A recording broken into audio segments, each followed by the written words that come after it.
الحمد للہ وحدہ والصلاة والسلام علی من لا نبی بعدہ.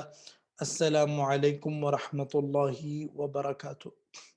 تو ابھی تک آپ لوگوں نے امید ہے کہ پچھلے تمام لیکچرز اچھی طرح سن لیے ہوں گے، تمام ڈیفینیشنز جو ہیں ان پر دھیان دیا ہوگا اور اچھی طرح سے ان کو سمجھ لیا ہوگا، کیونکہ ہمارا سارے کا سارا جو اکنامکس ہے یہ ان ڈیفینیشنز کے بغیر، تعریف کے بغیر کوئی بھی مضمون آگے نہیں چل سکتا.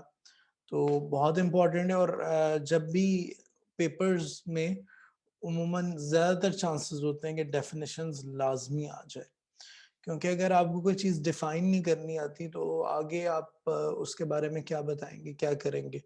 تو کم از کم آپ کو ایک چیز کو ڈیفائن کرنا ضرور آنا چاہیے. تو اب سب سے پہلے ہم ویکلی پلان دیکھیں گے. پچھلے دنوں تو ہمیں ویکلی پلان دیکھنے کی ضرورت نہیں پڑی. تو یہ دیکھیں، علم معاشیات کا تعارف، اسلامی معاشیات کی تعریف، اور یہ انگلش نوٹس رہ گئے ہیں. چلیں کلاس ہوتی تو میں آپ کو فوٹو کاپی کرا دیتا. یہ اب انشاءاللہ اس کا دیکھتے ہیں، کچھ نہ کچھ اس کا بھی حل نکالتے ہیں. جدید معاشیات کی تعریفیں، کلاسک کی تعریف کر لی ہم نے، نو کلاسک کی تعریف کر لی، اور رابنز کی جو جدید تعریف ہے وہ بھی ہم نے کر لی. اب ہم نے دیکھنا ہے معاشیات کا آغاز و ارتقاء. یہ ہم نے کر لیا تھا. نفس مضمون، نوعیت، اکنامک پرابلم کو کافی حد تک ہم نے سمجھ لیا تھا. اگر دوبارہ ادھر آتی ہے تو اس کو ایک دفعہ پھر دیکھ لیں گے. اور نیچر اینڈ سکوپ تھا. تو ان چیزوں کو اب ہم نے دیکھنا ہے اپنی بک کے اندر، کہ یہ پیج نمبر 19 سے لے کے 23 تک ہے آج کا ہمارا لیکچر. تو بک کھولتے ہیں.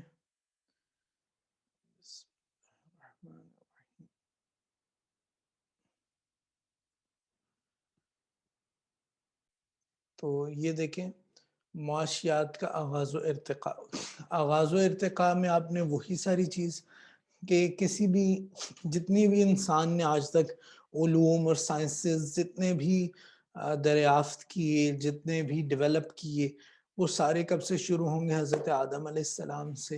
اور وہی کہ انسان جو ہے اپنی احتیاج کہتے ہیں، یہ دیکھیں حاجت سے ہے، افتعال سے نا. تو یہ تے کاٹ دیں، الف کاٹ دیں، تو فے کیا ہے؟ ہا، افتعال یہ اور جیم. تو یہ حاجت سے ہے. یہ جو ہے الف واو اور یہ آپ کو عربی میں پتہ ہے ایک دوسرے کی جگہ پر آ جاتے ہیں. تو حاجت ہے الف، جیم ہے، یہ ہے یہ جیم اس کی جگہ پہ یہ آ گیا، وہی چیز ہے. تو انسان اپنی احتیاجات و ضروریات کی تکمیل کے لیے تگ و دو اس نے شروع کر دی. تو اس میں پھر اس نے جس طرح معاشرہ ڈیولپ ہوا، جس کو ہم ڈسکس کر چکے ہیں. اور اس میں بس یہ لائن انڈر لائن کر لیں اس پورے پیج کے اندر. آپ آگے جو انڈر لائن کرنا چاہیں وہ آپ کی مرضی ہے، لیکن میری طرف سے یہ ضرور انڈر لائن کریں، لازمی انڈر لائن کریں کہ یہ سید مناظر احسن کیا لکھتے ہیں: معاشیات اتنا ہی قدیم ہے جتنا اس روئے زمین پر انسانی وجود. وہی ساری چیزیں. اب اس میں ہم نے یہ دیکھنا ہے کہ جو کیا ایڈم سمتھ سے پہلے بھی اکنامکس کا وجود بطور علم تھا یا نہیں تھا. تو وہ یہ دیکھتے ہیں، کہتے ہیں یہ علم ایڈم سمتھ سے پہلے بھی مسلمان ماہرین معاشیات قلم بند کر چکے ہیں.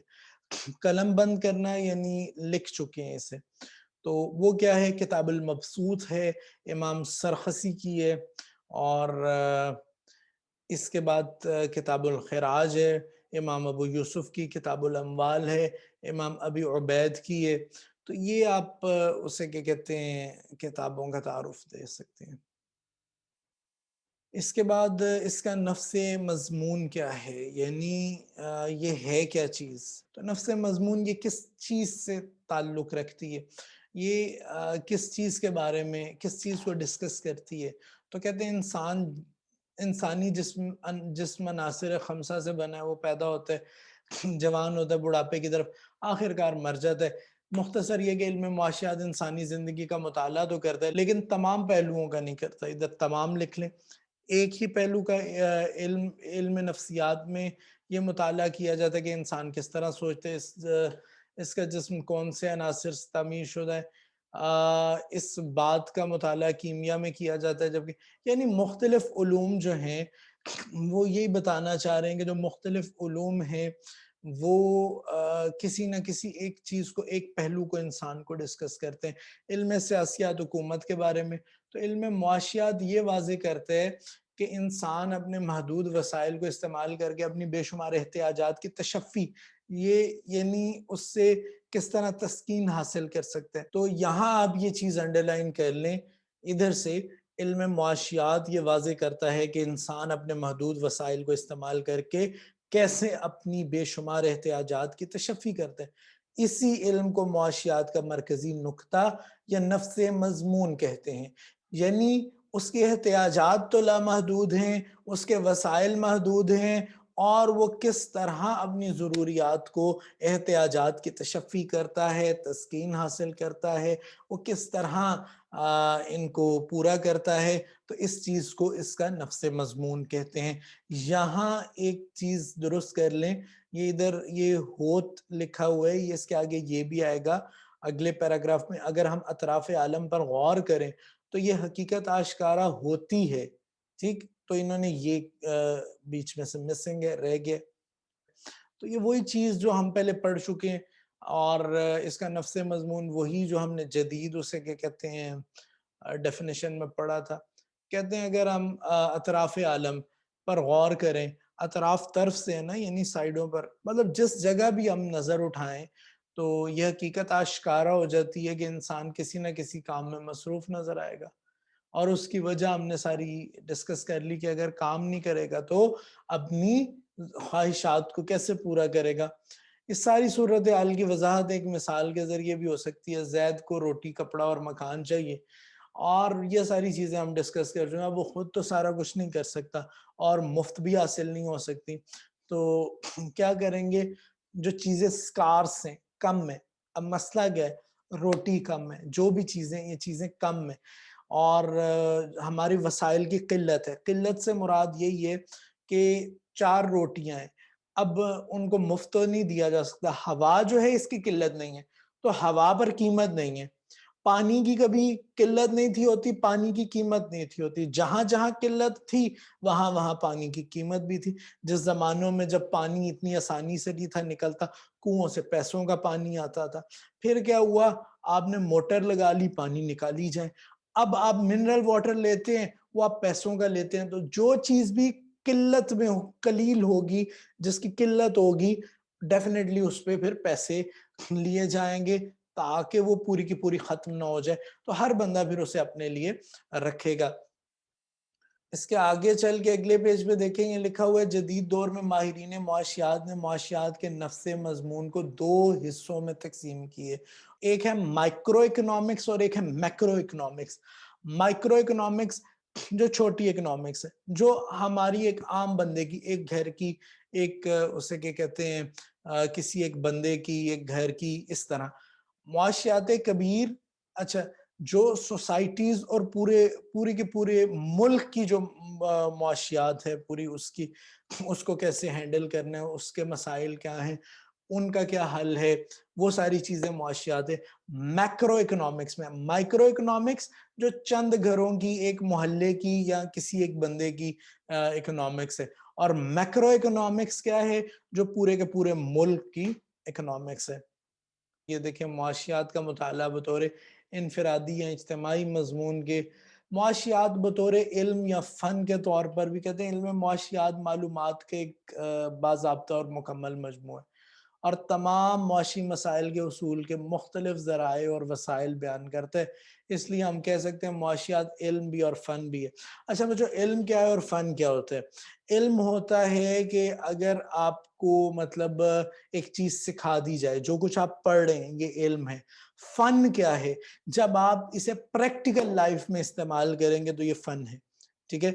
ہم جو کچھ پڑھ رہے ہیں، اسلامک سٹڈیز کے بارے میں جو کچھ پڑھ رہے ہیں، یہ کیا ہے؟ یہ علم ہے۔ اور ٹیچنگ کیا ہے؟ یہ فن ہے۔ تو بعض لوگوں کے پاس علم بہت ہوتا ہے۔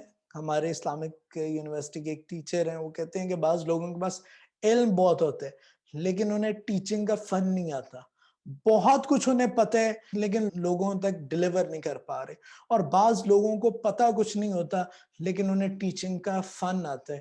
تو وہ چھوٹی سی بات، کوئی بات نہیں بھی ہے اور اس پر بھی آپ کو 1 گھنٹہ اسے کیا کہتے ہیں ایسے وہ بات سنائیں گے، آپ کو محسوس ہی نہیں ہوگا کہ آپ کو 1 گھنٹہ جو ہے آپ وہ بات سن رہے ہیں۔ اچھا، تو کہتے ہیں کہ معاشیات جو ہے یہ علم بھی ہے اور فن بھی ہے، صرف علم یا صرف فن نہیں ہے، یہ علم بھی ہے اور فن بھی ہے۔ تو وہ ڈیفینیٹلی آپ علم اور فن کو جب ملا دیا جائے تو ایک اس کا آپ ایک اندازہ کریں کہ وہ ایک ڈبل چیز ہو جاتی ہے، جیسا کہتے ہیں نا سونے پر سہاگا، کہ اسے کیا کہتے ہیں ایک چیز پہلے ہی بہت اچھی تھی اور اس میں مزید ایک اچھائی آگے۔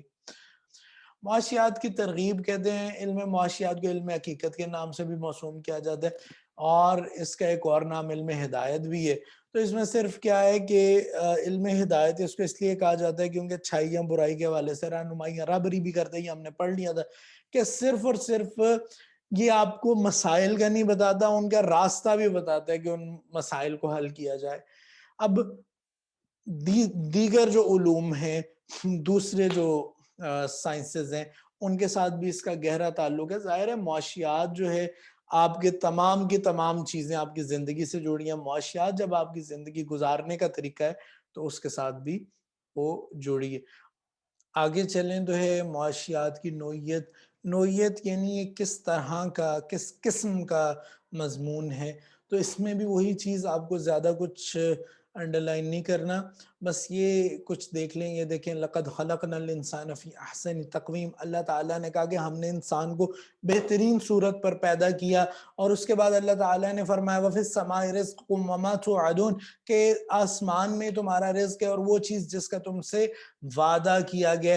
معاشیات کس چیز کو ڈسکس کرتی ہے کہ انسان نے کمانا کیسے، تو کہتے ہیں انسان کے جسم کے رزق کا مسئلہ معاشیات کا موضوع ہے، لہٰذا ہم اس پہلو پر ہی بحث کرتے ہیں۔ اللہ تعالیٰ نے جب انسان کو پیدا کیا تو اس کے وسائل بھی پیدا کر دیے، مگر انسان ہی ہے جس نے دوسرے انسان کو رزق تک اس راہ میں رکاوٹیں پیدا کی، مطلب یہ کہ قبضہ کر لیا، یہ کر لیا، جس کی وجہ سے آج پھر ہمیں ایک وسائل کی قلت ہے، اور ایک ہمیں مفت چیزیں نہیں ملتی، ایک دوسرے کا قبضہ ہے، ہر ایک کی ملکیت ہے، اکٹھے مل کر رہ نہیں سکتے، کیونکہ اگر ہم اکٹھے رہنا چاہیں، ایسا معاشرہ بنا لیں کہ جو بالکل مفت چلے، جس میں کسی کی کوئی ملکیت نہ ہو، تو کچھ لوگ دوسروں پر زیادتی کر جائیں گے۔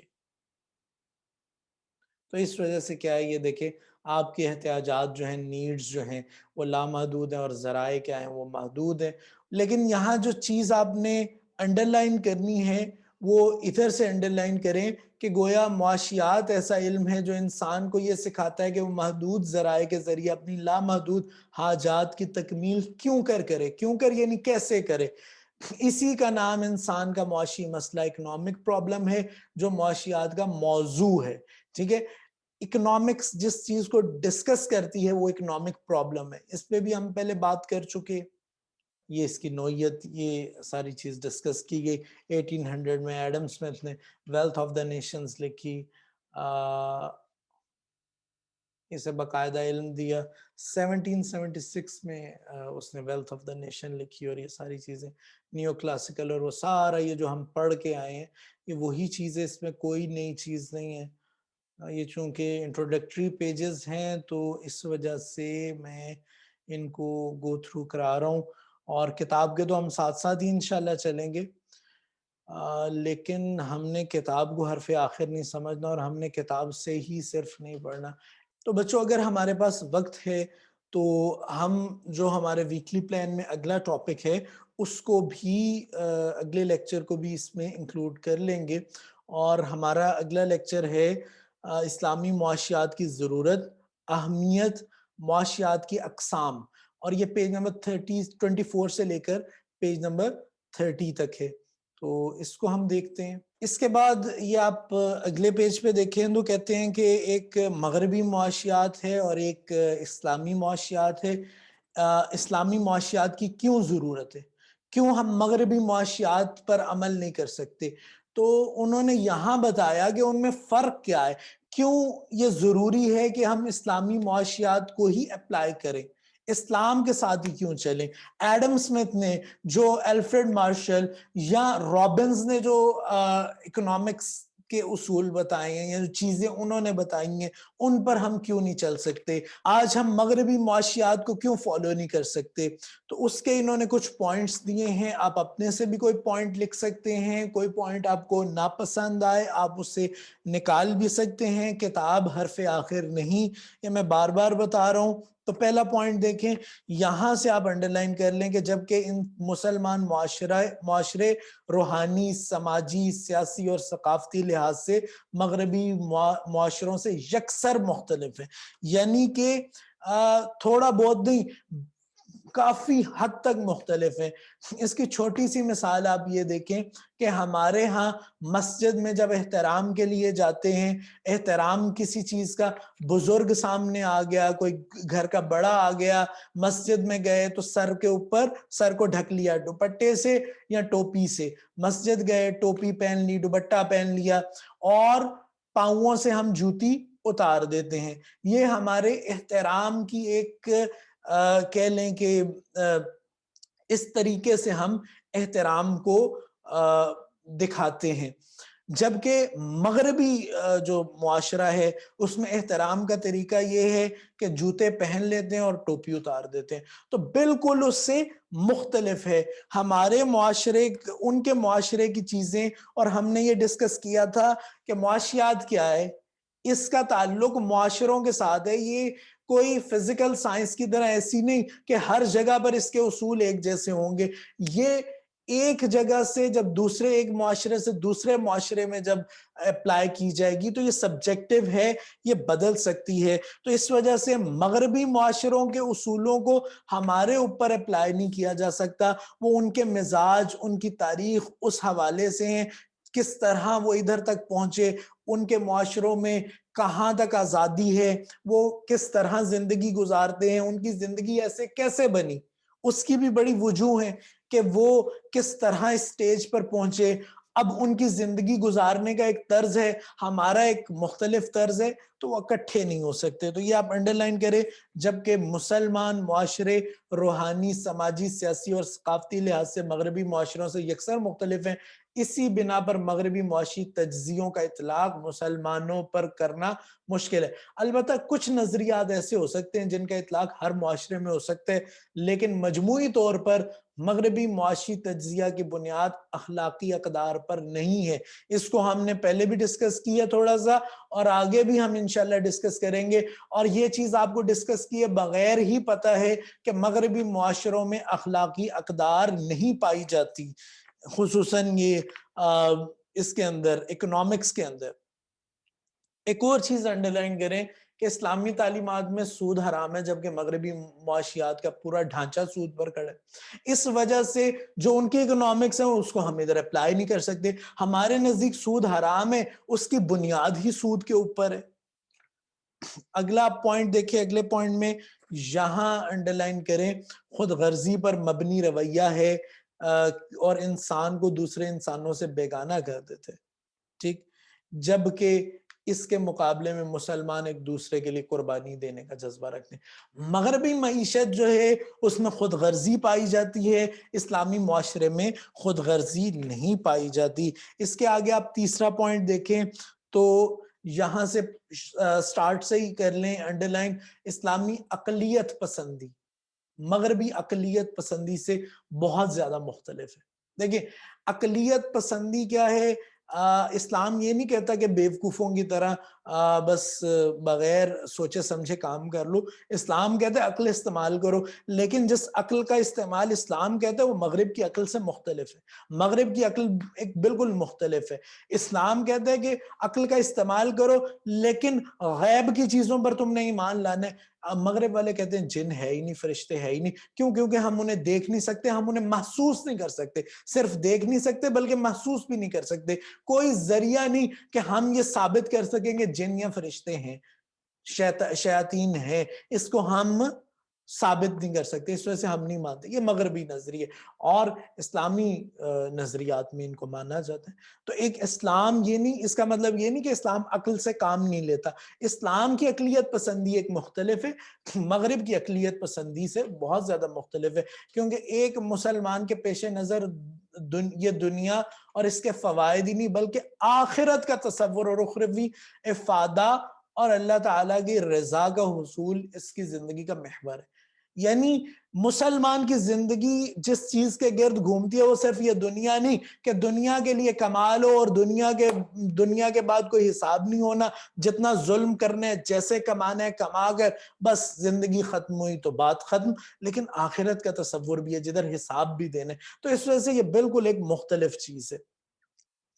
اس کے بعد اگلا پوائنٹ آپ چوتھا دیکھیں تو مغربی معاشی تجزیہ میں معاشی افراد جو ہیں، اکنامک ایجنٹس جو ہیں، کی نظر مادی اشیاء و خدمات کے حصول اور اس کے نتیجے میں تسکین کے حصول تک محدود ہوتی ہے، جبکہ اسلامی معاشی تجزیہ اشیاء و خدمات کے حصول کے ساتھ ساتھ انسان کی روحانی تسکین اور معاشرتی اور ثقافتی تسکین کو بھی پیش نظر رکھ کر کیا جاتا ہے. تو یہ بہت آسان ہے، اس میں میرا خیال ہے کسی تفصیل کی ضرورت نہیں ہے. اگلا پیج اگر آپ دیکھیں تو جو 5واں پوائنٹ ہے اس میں بھی آپ یہ چیز انڈر لائن کر لیں کہ مغربی معاشی تجزیہ انسانی رویوں کا مطالعہ منڈی یا مارکیٹ کے تناظر میں کرتے ہیں، یعنی مارکیٹ کے حساب سے، ٹھیک ہے. اور اس تجزیہ کے دوران سماجی و اخلاقی اور تمدنی معاملات خارج از بحث ہوتے ہیں. اس کو ڈسکس ہی نہیں کیا جاتا کہ سود کے ذریعے کسی کا نقصان ہوگا یا نہیں ہوگا، اور اس طرح کی بے شمار چیزیں. تو یہ تو سود کی میں ایک مثال دے رہا ہوں، پتہ نہیں کتنی اس طرح کی اخلاقی چیزیں، تمدنی چیزیں. تمدنی کیا ہوتی ہیں؟ اخلاقی کی تو سمجھ آ گئی، تمدنی کیا ہوتی ہیں؟ جو آپ کے کلچر سے ریلیٹڈ ہو، جس طرح آپ کا رہن سہن ہو اس سے ریلیٹڈ ہو. تو اخلاقی، تمدنی اور سماجی، ٹھیک ہے، یہ ساری خارج یہ بحث ہو جاتی ہے. لیکن اسلامی معاشی تجزیہ میں زندگی کو ایک اکائی تصور کیا جاتا ہے. اس کے آگے آپ دیکھیں 6واں پوائنٹ، تو اس میں یہ چیز انڈر لائن کر لیں کہ مغربی معاشی تجزیہ کی پوری بنیاد انسانی سوچ و فکر پر مبنی ہے، اور اس طریقہ کار میں مادی علوم کی طرح طریقہ کار اختیار کیا جاتا ہے. اب دیکھیں جاتا میں تے اور الف جو ہے اس کے درمیان انہوں نے سپیس لگا دی ہے، تو یہ درست کر لیجئے گا. اب یہاں ایک لائن چھوڑ کے نچلی لائن کے آخر پر آ کر دیکھیں تو لیکن حقیقت یہ کہ انسانی فکر بہت محدود ہے اور اسے الہامی ہدایت کی اشد ضرورت ہے، جس کے بغیر صحیح فیصلے کرنے اور نتائج کی منزل کھوئی ہوتی ہے. یعنی دیکھیں انسان کی عقل کیا ہے؟ کچھ بھی نہیں. اسے ضرورت ہے کہ اللہ تعالیٰ اسے ہدایت دے. تو اسلامی معاشرہ، اسلامی معیشت، اسلام کی جو بھی چیز ہے وہ ڈائریکٹ اللہ تعالیٰ سے رسولوں کے ذریعے ہدایت ملی ہے، جبکہ انسان ظاہر تجربے کرتا ہے، فیل ہو جاتا ہے، ٹھیک ہے، کچھ غلط چیزوں پہ آتا ہے، اس کے نتائج سامنے آتے ہیں. پھر جتنا مرضی کر لے انسان کی عقل محدود ہے. تو اس مغربی جو معاشیات ہے وہ انسان کی عقل پر مبنی، جبکہ اسلامی معاشیات جو ہے وہ اللہ تعالیٰ کے احکامات پر مبنی. آگے آپ دیکھیں تو یہ 7واں پوائنٹ جو ہے وہ کہتے ہیں مغربی تجزیہ کے مطابق معاشیات کا اصل اس کے اثباتی علم ہے، ٹھیک، یعنی یہ پازیٹیو سائنس ہے.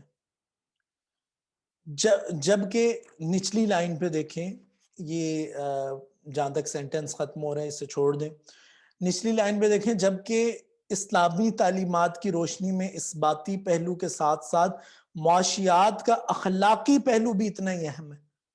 اچھا یہ جو جملے میں بولی جا رہا ہوں انہیں آپ لوگوں نے انڈر لائن کرنے، اسی وجہ سے میں بیچ میں سے کٹوا رہا ہوں، ورنہ اس کا مطلب یہ نہیں ہے کہ آپ نے بیچ میں سے وہ جملہ کاٹ دینا اور پڑھنا ہی نہیں. میں انڈر لائن صرف اتنا کرا رہا ہوں جتنی ضرورت ہے. تو کہتے ہیں کہ مغربی تجزیہ کے مطابق کیا ہے؟ معاشیات کا اثباتی علم ہے، ٹھیک ہے، ایک پازیٹیو سائنس ہے، اس میں اخلاقی پہلوؤں کو ذکر ہی نہیں کیا جاتا. تو اگلا پوائنٹ دیکھیں 8واں جو پوائنٹ ہے اور جو آخری پوائنٹ ہے، کہتے ہیں مغربی معاشیات کا سب سے زیادہ زور پیدائش دولت پر ہے، کہ اس کو زیادہ سے زیادہ دولت بنائی جائے، بس جبکہ نچلی لائن پہ دیکھیں جبکہ تقسیم دولت کا پہلو ان کی نظروں سے اوجھل ہے۔ اسلامی معاشیات کا سارا فوکس، زیادہ سے زیادہ فوکس جو ہے وہ تقسیم کے اوپر ہے۔ پیدائش ٹھیک ہے، آپ دولت پیدا کریں گے تو تقسیم ہوگی، دولت پیدا کریں گے تو خوشحالی آئے گی، لیکن تقسیم اس سے زیادہ ضروری ہے۔ اچھی تقسیم ہوگی زیادہ خوشحالی آئے گی۔ آپ جتنی مرضی دولت پیدا کر لیں، جب تک تقسیم صحیح نہیں ہوگی خوشحالی نہیں آئے گی۔ تو ایک بہت بڑا ڈیفرنس ہے جسے ہم اگلے بہت سے چیپٹرز میں ڈسکس کریں گے، تو اس کو آپ لوگوں نے نہیں بھولنا۔ آگے یہ اس کے نیچے جو بالکل نیچے پیراگراف ہے ایک لائن کا، اس کو آپ انڈر لائن کر لیں۔ اسلامی معاشیات میں پیدائش دولت، صرف دولت، تبادلہ دولت اور تقسیم دولت غرض ہے کہ تمام معاشی پہلوؤں پر بھرپور توجہ دی جاتی ہے، اور سب سے زیادہ زور دولت و آمدنی کی منصفانہ تقسیم پر دیا جاتا ہے۔ یہ اسی کا پوائنٹ ہے 8ویں کا، لیکن آپ دیکھیں پروف ریڈنگ کے ساتھ ساتھ فارمیٹنگ میں بھی دیکھیں یہ پوائنٹ آپ کو ایسے لگ رہا ہے کہ جیسے نیکسٹ پیراگراف ہے، تو یہ اسی پوائنٹ کا حصہ ہے۔ تو یہ چیزیں تھیں کہ ہمیں کیوں اسلامی معاشیات کی ضرورت ہے، ہم کیوں اسے کیا کہتے ہیں مغربی معاشیات کو فالو نہیں کر سکتے۔ تو بچوں یہ تھی اسلامی معاشیات کی ضرورت، کیوں ہمیں مغربی معاشیات کی جگہ اسلامی معاشیات کی ضرورت ہے۔ اس کے آگے آپ دیکھیں چلیں تو اگلا ٹاپک ہے معاشیات کی اہمیت۔ اہمیت جو ہے یہ اہم سے نکلے، اہم یعنی کتنا امپورٹنٹ ہے کوئی چیز۔ تو معاشیات کی اہمیت کیا ہے؟ کہتے ہیں آج کے دور کو معاشیات کا دور کہنا چاہیے۔ تو یہ معاشیات کا جو دور ہے اس کو آپ انڈر لائن کر لیں۔ کہتے ہیں آج کا دور معاشیات کا دور ہے۔ کیوں؟ کیونکہ تمام دنیا معیشت کے چنگل میں پھنسی ہوئی ہے، ٹھیک ہے؟ ہر کسی کو، پاکستان کو کیا مسئلہ ہے اس وقت؟ اکانومی کا، جنگ کا اسے اتنا مسئلہ نہیں ہے، ڈیفینڈ کر سکتے ہیں۔ بیسک جو جنگیں اس وقت دنیا میں لگی ہوئی ہیں وہ معیشت کی ہیں، تاکہ ایک ملک کی معیشت کو کمزور کر دیا جائے۔ یہ نہیں کیا جاتا کہ کسی کے ساتھ جنگ کی جائے، اس میں اپنا بھی نقصان ہوتا ہے دوسرے کا بھی۔ زیادہ کوشش یہ کی جاتی ہے دوسرے ملک کی معیشت کو کمزور کر دیا جائے۔ تو آج کے دور کو اس وجہ سے معاشیات کا دور کہنا چاہیے۔ کہتے ہیں اگر آج کے دور کو معاشیات کا دور کہا جائے تو اس وجہ سے یہ بے جا نہیں ہوگا۔ اب اس کی اہمیت کیا ہے؟ اس میں انہوں نے 15 پوائنٹس دیے ہیں، یہ ان کی ہیڈنگز انہوں نے پہلے بتا دی ہیں۔ آپ یہ ساری پڑھنا چاہیں تو پڑھ سکتے ہیں، لیکن جس طرح ساتھ ساتھ ہم اس کو پڑھتے جائیں گے تو میرا خیال ہے ضرورت نہیں اسے دو دفعہ پڑھنے کی۔ تو سب سے پہلے تاجروں کو فائدہ دیکھیں۔ تاجر کا کام کیا ہے؟ تجارت کرنا، اور وہ تجارت اگر اسے معاشیات کا پتہ ہے، اس کے اصولوں کا، اس کے بارے میں بہت سی چیزوں کا پتہ ہے، تو وہ اپنی تجارت کو بہت اچھی طرح کر سکتا ہے۔ یہ دیکھیں علم معاشیات تاجروں کو استفادہ فراہم کرتے ہیں، ٹھیک ہے؟ کیونکہ مزدوروں اور صارفین کے درمیان تاجر طبقائی واسطہ کا کام سر انجام دیتے ہیں۔ اور یہ سارا آجروں کی دستگیری، تو دیکھیں آجر کون ہوتے ہیں؟ آجر ہوتے ہیں کام پر لگانے والا۔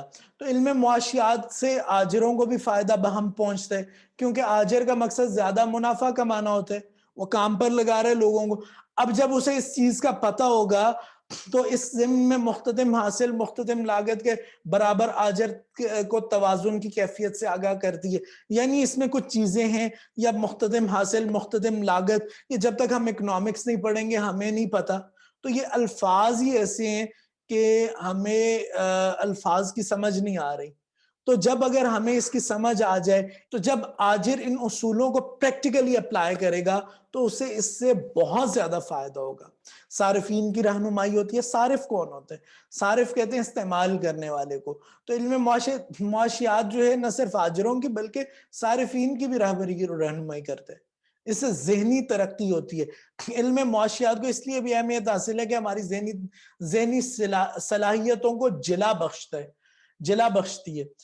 جلا کیا ہوتا ہے؟ جلا کہتے ہیں زندہ کر دینا، یعنی مردہ چیز کو زندہ کر دینا۔ ایک ہوتا ہے جلانا، جیم کی زبر کے ساتھ، وہ ہوتا ہے کسی چیز کو جلا دینا، ٹھیک، آگ لگا دینا، ختم کر دینا۔ اور جلانا کیا ہے؟ جیم کی زیر کے ساتھ، کہ اس کو زندہ کر دینا۔ تو انسان میں حقائق کو سمجھنے، لیاقت کو پرکھنے اور نتائج تک پہنچنے کی صلاحیت علم معاشیات کے ذریعے پیدا ہوتی ہے۔ شہریوں کو فائدہ ہوتا ہے۔ ظاہر جدید دور میں معاشیات نے اس قدر ترقی کی ہے کہ زندگی کے ہر معاملے میں، دیکھیں ہے بعد میں آگے، رے پہلے چلا گیا، تو ہر معاملے میں اس کی ضرورت ہے۔ اور اس میں آپ جو چیز انڈر لائن کرنی ہے وہ ادھر سے کر لیں کہ قیمتوں کا اندازہ، ٹھیک ہے، کنٹرول، مبادلات خارجہ، منصوبہ بندی، محصولات اور دوسری زرعی اور صنعتی اصلاحات کا شہری زندگی پر گہرا اثر پڑتا ہے۔ اس کے بعد سیاستدانوں پر احسان ہے معاشیات کا۔ اس میں آپ اس چیز کو انڈر لائن کر لیں کہ زرعی اصلاحات، بجٹ، منصوبہ بندی اور کرنسی کے مسائل ایسے بنیادی مسائل ہیں کہ جن کا جاننا ضروری ہے۔ اگلے پوائنٹ پہ آ جائیں کہ وزیر خزانہ کی معاونت کرتے ہیں علم معاشیات، تو اس میں کہتے ہیں کہ یہ دیکھیں وزیر خزانہ کا کیا کام ہے، خزانے کو سنبھالنا، پیسوں کو سنبھالنا اور اس ملک کی اکانومی کو برقرار رکھنا۔ تو ڈیفینیٹلی اسے اکنامکس آئے گی تو اس کی اکانومی کو سنبھالے گا۔ اس میں یہاں آگے لکھا ہوا ہے کشت ازل جانا جاتا ہے وزیر خزانہ کو حکومت میں کشت ازل۔ کشت کس چیز کو کہتے ہیں؟ تو بچوں یہ آج کے لیے آپ کا سوال ہے۔ پچھلے لیکچرز میں جو میں نے سوال کیے تھے آپ لوگوں نے وہ نہیں مجھے بتایا کہ گیرائی کا کیا مطلب ہے، میں نے خود آپ کو بتا دیا کہ گیرائی کا کیا مطلب ہے۔ اب آپ لوگوں نے کشت کا لفظ جو ہے یہ ڈکشنری میں ڈھونڈنا ہے کہ کشت کا کیا مطلب ہے، اور اس میں کوئی بہانہ نہیں کہ ہمارے پاس ڈکشنری نہیں ہے، یہ ہے وہ ہے۔ آپ پلے سٹور پر جائیں، آپ ایپ سٹور پر جائیں، فیروز اللغات اردو ڈکشنری آپ کو بڑے آرام سے PDF پہ مل جائے گی۔ اچھا، خاتمہ افلاس میں معاونت اور رہنمائی۔ افلاس کسے کہتے ہیں؟ افلاس کہتے ہیں غربت کو، ٹھیک؟ تو افلاس کا مفلسی ادھر صحیح ہے، ٹھیک نا؟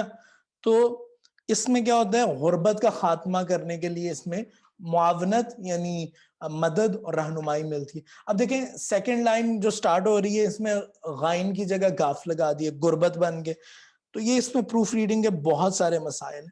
اس کے علاوہ کہ معاشی ترقی میں بتدریج اضافہ ہوتا ہے، ظاہر علم معاشیات سے کہ آہستہ آہستہ ترقی ہوتی ہے، معاشی ترقی ہوتی ہے، روزمرہ کی زندگی میں اس سے فائدہ حاصل ہوتا ہے، صنعت و حرفت میں فائدہ حاصل ہوتا ہے۔ صنعت و حرفت یعنی یہ جو انڈسٹری ہے ساری، ڈیفینیٹلی معاشیات کا تعلق اس سے، ٹیکس سسٹم میں اس سے مدد ملتی ہے۔ دولت کی منصفانہ تقسیم ہوتی ہے، اگر یہ نہ ہو، معاشیات کا علم نہ ہو، ہم یہ ڈیولپ نہ کر سکیں کہ کس نے کس کے کیا حقوق ہیں اور کس کے کیا فرائض ہیں، کس سے کیا چیز وصول کرنی ہے اور کس کو کیا چیز ادا کرنی ہے، تو ایک ظالمانہ سا معاشرہ بن جائے گا۔ تو یہ دولت کا منصفانہ تقسیم بھی اس کی وجہ سے ہوتی ہے۔ فلاح و بہبود، آپ دیکھیں الفریڈ مارشل سے لے کر اس جو اکنامکس کا ایک مرکز انہوں نے بنایا، وہ فلاح و بہبود کو ہی بنایا کہ فلاح و بہبود کے لیے ہی یہ سارا کام کیا جاتا ہے، صرف دولت کے لیے نہیں کیا جاتا۔ اور آخری پوائنٹ جو ہے اس پورے کے پورے کو آپ انڈر لائن کر لیں، بین الاقوامی تجارت اور بیرونی قرضہ جات اور بین الاقوامی سرمایہ کاری کے معاملات علم معاشیات کے بغیر حل نہیں ہو سکتے۔ لہٰذا جدید دنیا کے معاشی مسائل کا صرف ایک ہی حل ہے کہ ہم اسلامی معاشیات کے سنہری اصولوں پر عمل پیرا ہوں۔ تو یہ مطلب اس کی اہمیت تھی۔ اس کے آگے بس چھوٹا سا اور ایک ٹاپک رہ گیا، معاشیات کے اقسام۔ تو اس اقسام میں دیکھیں، ایک ہے جی بیانیہ یا تشریحی معاشیات ہے، ایک نظریاتی معاشیات ہے، ایک تطبیقی یا اطلاقی معاشیات ہے۔ بیانیہ یا تشریحی معاشیات کیا ہے؟ یہ بیان سے نکلے، تشریح سے نکلے۔ بیانیہ یا تشریحی یعنی کسی چیز کو بیان کرنا یا تشریح کرنا نا۔ تو معاشیات کی اس قسم میں کسی چیز کی پیداواری اشیاء کی مکمل تفصیل درج کی جاتی ہے، جیسے پاکستان میں پٹسن یا چاول کی پیداوار کا ہونا، اس کے لیے کیفیت کی تیاری کا ذکر اور ان اضلاع کا ذکر، جہاں اضلاع جو ہے یہ ضلع کی جمع ہے، یعنی کس کس ضلع میں یہ پیداوار بکثرت ہوتی ہے۔